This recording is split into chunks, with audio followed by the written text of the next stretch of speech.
കഴിഞ്ഞ ദിവസം വടകര മഴ പെയ്തപ്പോഴുള്ള വടകര പുതിയ ബസ് സ്റ്റാൻഡ് പരിസരത്തു നിന്നുള്ള വളരെ ദയനീയമായ കാഴ്ചയാണ് നമ്മൾ കണ്ടുകൊണ്ടിരിക്കുന്നത്.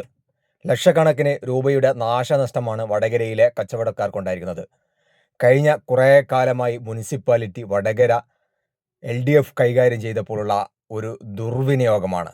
എന്നാൽ പ്രതിപക്ഷത്തിരിക്കുന്ന UDFും അതിനകത്ത് വളരെ കുറ്റകരമായ മൗനമാണ്. ഇത്തരത്തിൽ വികസന മുരടിപ്പിൽ ഉള്ള ഒരു ജില്ലയിലെ ഏറ്റവും വലിയൊരു പ്രദേശം വടകരയല്ലാതെ നമുക്ക് മറ്റൊരു പ്രദേശം കാണാൻ സാധിക്കില്ല. കഴിഞ്ഞ 5 വർഷമായിട്ട് MLA-മാരും MP-മാരൊക്കെ ഈ ഒരു പ്രദേശത്തെ തിരിഞ്ഞു നോക്കിയിട്ടില്ല എന്നതിൻ്റെ ഏറ്റവും വലിയ കാഴ്ച കൂടിയാണ് നമുക്കിവിടെ കാണാൻ സാധിക്കുന്നത്. അശാസ്ത്രീയമായ ഡ്രൈനേജുകളും പുതിയ ദേശീയപാതയിൽ നിർമ്മിക്കുന്ന സർവീസ് റോഡുകളും ഒക്കെ അശാസ്ത്രീയമാണ് എന്നതിൻ്റെ ഏറ്റവും വലിയ തെളിവാണ് നമുക്കിവിടെ കാണാൻ സാധിക്കുന്നത്. ഒരു ദ്വീപ് പോലെ ചിലയിടങ്ങളിൽ ഒറ്റപ്പെട്ട പ്രദേശം മാത്രം വെള്ളത്തിനടിയിൽ പെട്ടിട്ടില്ല എന്ന് നോക്കുകയാണെങ്കിൽ മുഴുവൻ പ്രദേശവും വെള്ളത്തിനടിയിലാണ്.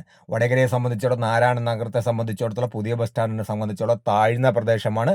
പുതിയ ബസ് സ്റ്റാൻഡും പരിസര പ്രദേശവും ഉയർത്തിയതിന് ശേഷം പുതിയ ബിൽഡിങ്ങുകളൊക്കെ നിർമ്മിച്ചുകൊണ്ട് കൃത്യമായ ഡ്രൈനേജ് സംവിധാനം കൊണ്ടുവരാതെ ഇവിടെയുള്ള ഈ വെള്ളക്കെട്ടിന് ഒരു കാലത്തും പരിഹാരമുണ്ടാവില്ല.